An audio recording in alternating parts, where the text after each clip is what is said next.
Yes, awesome. Welcome to a beautiful sunny day, folks. I've loved it.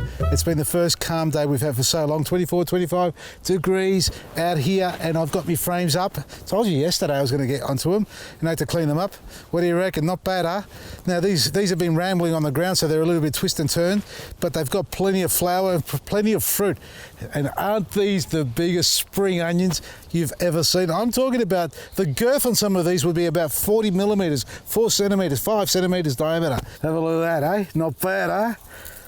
These aren't unflowering yet. They've only just started to pop up now, but they're all starting to come good. So we've opened it up and we've got plenty of light here for our capsicums. Now, yesterday I started talking to you about rat traps or rat baits and things like that to control rodents in the garden, because a lot of you have been sending me emails regarding rats and mice destroying your garden. Now, there was a little disc that I demonstrated, I showed you. It's not ours. I thought that may be a great idea to use outside. It's not something we use in the garden, so keep that in mind. Folks, I don't put any traps up in my garden, whether they're sticky traps or baits or anything like that. I don't use any chemicals, but that's a product you can use. Now, I understand that no matter what you use in your garden, whether you're trying to control rats, mice, insects, predators, anything that can get into your garden, and no matter what product you use, 99% of the time, if it's a chemical base, it's going to be hazardous to more than one insect or animal in the garden, as are the traps, as are the sticky traps as well. So you can get birds that getting stuck to them, and other lizards and animals, that wildlife will go to the garden.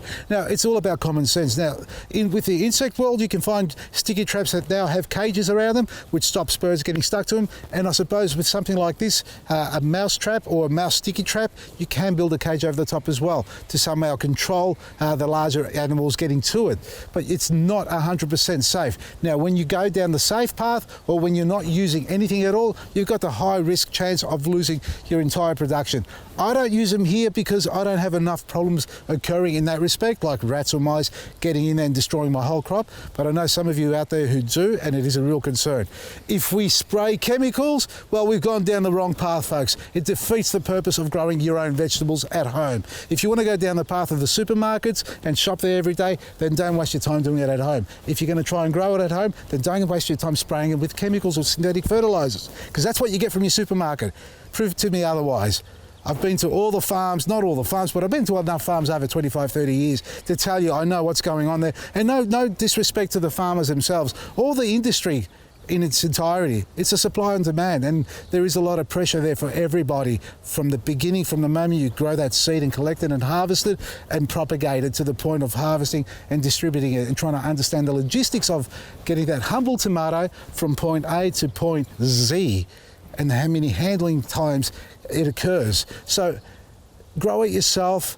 Use something that's going to be as safe as possible. Even a sticky trap, there's a fine balance. It's finding that balance between knowing when to use something and doing nothing at all, or going down the harsh pathway and saying there's no return here because it's do or die. So you need to understand and evaluate it. We've all got our own opinions on this. We've all got our own ideas and thoughts on how it should work.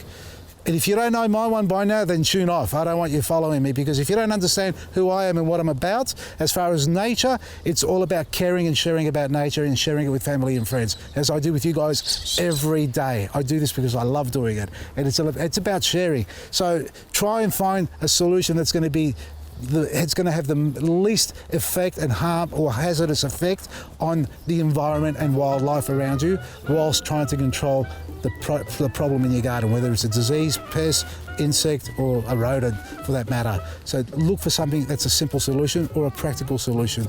And if you've got some ideas you can share with me, by all means, we're always listening and we're always caring and sharing with everybody else. So check it all out on our website as well for more information on who we are, what we do, and the products we have. Vasili'sGarden.com. From me, Vasili, Maresi.